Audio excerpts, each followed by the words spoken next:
And now we cross over to our Ocean for global insight and an in-depth look at important developments in world affairs. Thanks very much, Mark. It's time for Global Insight.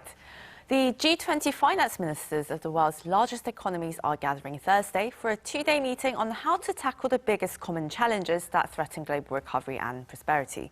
From soaring price levels and financial markets to green growth and vaccine equity, the talks are likely to be pressing and wide-ranging. We discuss what to expect from the talks in Jakarta, and for this I'm joined today by Se-ryun, Professor of Law at Kyung University, and Anup Srivastava, Professor and Canada Research Chair in Accounting at the University of Calgary's Haskayne School of Business. Very warm welcome to you both. Lovely to have you both back on the show. And, well, let's start with you, Professor Song. Now, with the G20 talks starting in Jakarta today, with, of course, some ministers choosing to attend virtually, like the South Korean finance minister, what do you expect to be the core agendas? Well, this is the ministerial level G20 meeting, not the heads of state. And they're expected to meet several times this year. Of course, the key issues would be as we are trying to recover from the pandemics or coping with it.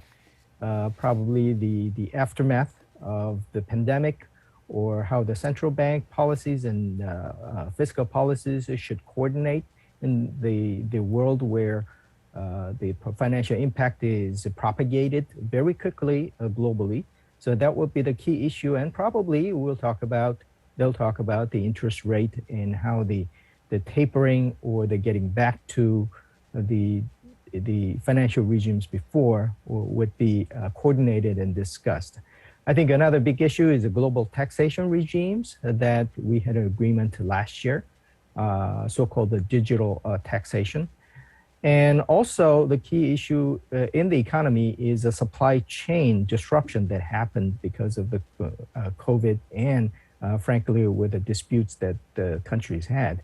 So I think that would be another issue to talk about. Of course, perennial issue to be included probably would be a low carbon footprint issue that the countries have to cooperate.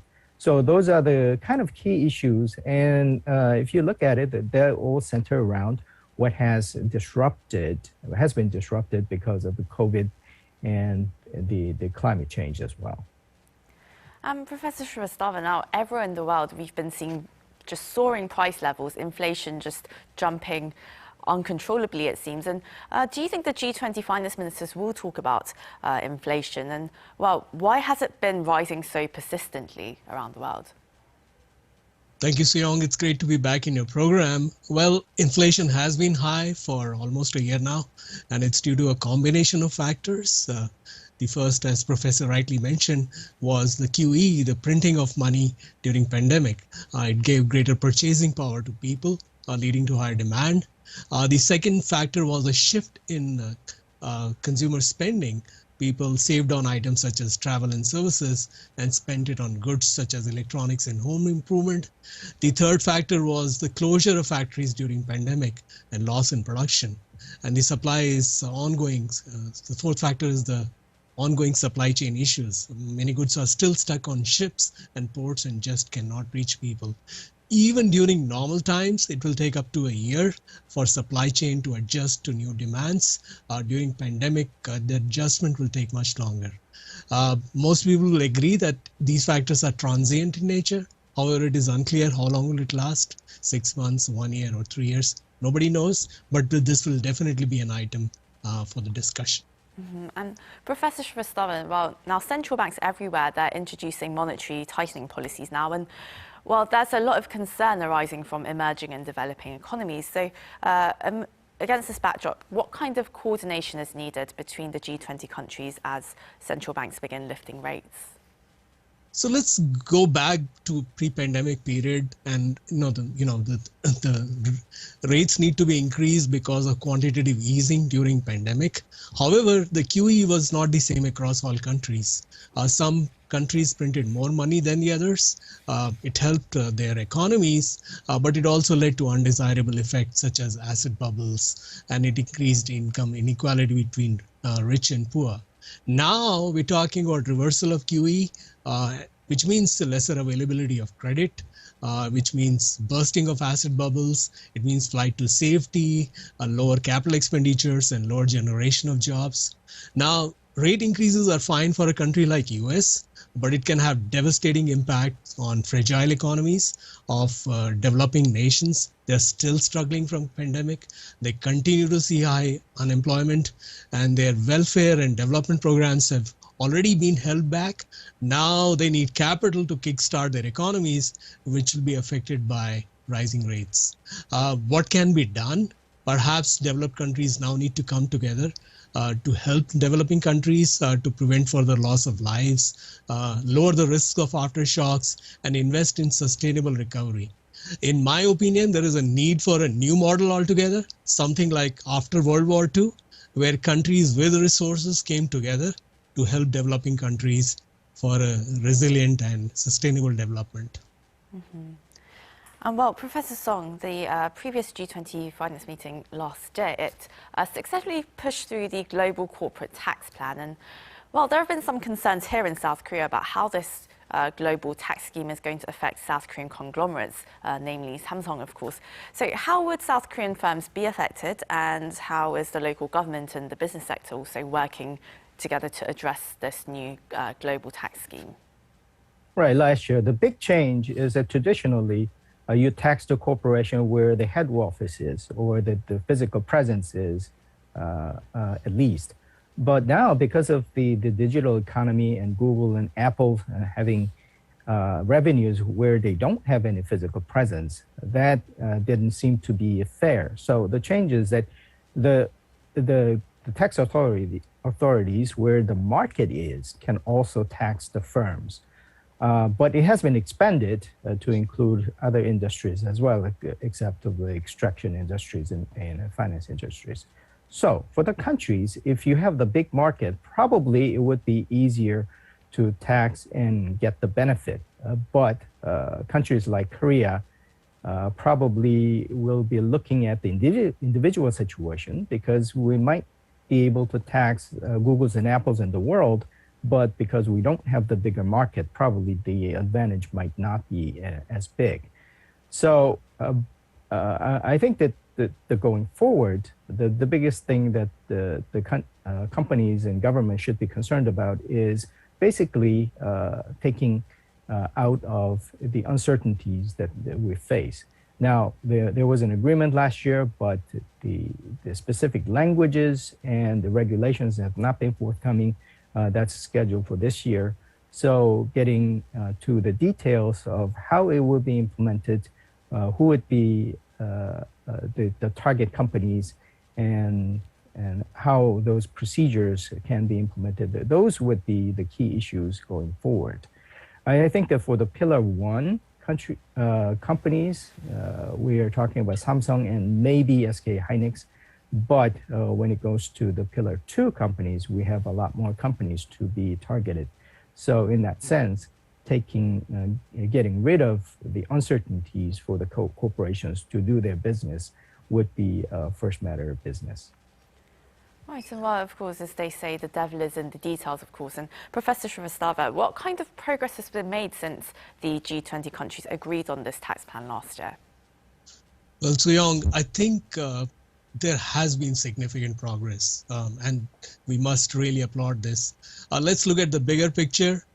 In October 21, over 135 countries, representing almost 95% of world GDP, agreed on this two-pillar solution to totally change the international taxation structure. It is a very inclusive framework. It is a joint initiative between OECD and G20, and this is important. US is a part of agreement. This will improve the chance that multinational enterprises, as Professor rightly mentioned, particularly the digital giants such as Google and Microsoft, pay their fair share of taxes where they operate and generate profits. Initially, it applies only to 100 largest multinationals. At least 25% of their profits has to be allocated to regions where they have subscribers or customers, even if they do not have any physical presence or office in that region. and that profit will be taxed at a minimum rate of 15%. The implementation is supposed to start from 2023, that is just next year. So it is a significant development, but as Professor rightly mentioned, the details need to be worked out. And Professor Song, now, while it manages to really pump out agreements on areas of mostly Washington and Western countries' interests, such as the global corporate tax, the G20's really failed to address the vaccine gap between rich and poorer countries, and it's also failed to build a concrete consensus on the rather more ambitious goals in climate change, in climate action ahead of COP26 last year. Are there still, would you say, questions about the G20's effectiveness in pursuing global goals? Well, G20 has a same global governance issues, not like in one certain country. So we don't have the world government, and should there be one? So there's no enforcement mechanism for countries. These kind of global issues are tackled by talking, discussions, and agreement-based. So unless everybody agrees, and unless everybody puts down their self-interest and determined to cooperate, the solution will not forthcoming. The vaccine issues and this global pandemic, same thing. I think that going forward, what we have as a global governance mechanism, having a international government to organizations and the cooperations from each government would be much more important going forward. I mean, we experienced the same thing with the climate change. That threat has existed for a long time, but the government has sprung to action, not sprung to action until recently. So I think that it goes back to the fundamentals of any kind of solutions. We have to cooperate, or we have to make the ways and forms to get to the dialogue and get to agreement and abide by the promises that we make. And Professor Srivastava, how do you see this? How do you see the effectiveness or the relevance of these G20 countries? Actually, I agree with Professor Song. It is very difficult for countries with different political agendas to reach a consensus on climate goals.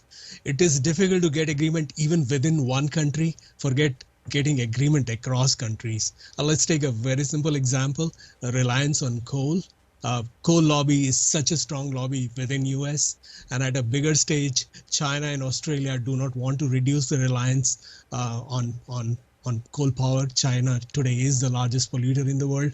Carbon neutrality now is being pushed out to 2060. That is 1 generation away. There is no agreement on what amount developed countries will pay to developing countries and how will this amount be shared.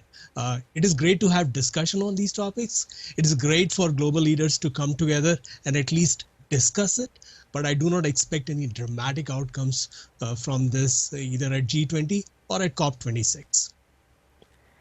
Well, Professor Song, before we go, what efforts or steps are needed in order to address this very pressing issue that we face, this vaccine access gap in the world, and also support a sustainable and inclusive recovery from the pandemic for all nations?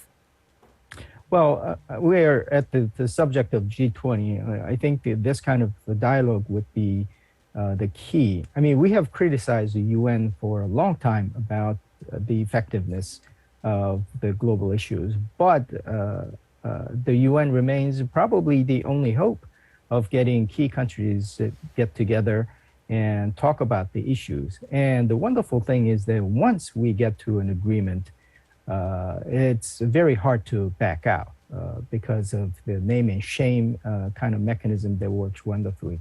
I think the vaccine issues, we have a lot of issues about how the intellectual property rights enforced and what kind of the monopoly that the superpowers have. But I think that it's getting better as we find more about the vaccines, more about the disease, and how we can tackle that issue. I think the voices from the low-income countries, which only has a 10.6% of the vaccination rate at this point, they need to be heard, and there should be more forum so that they can raise their voices. That was Anup Srivastava at the University of Calgary's Haskayne School of Business and Se-ryun at Kyung University in Seoul. Thank you both so much for your time.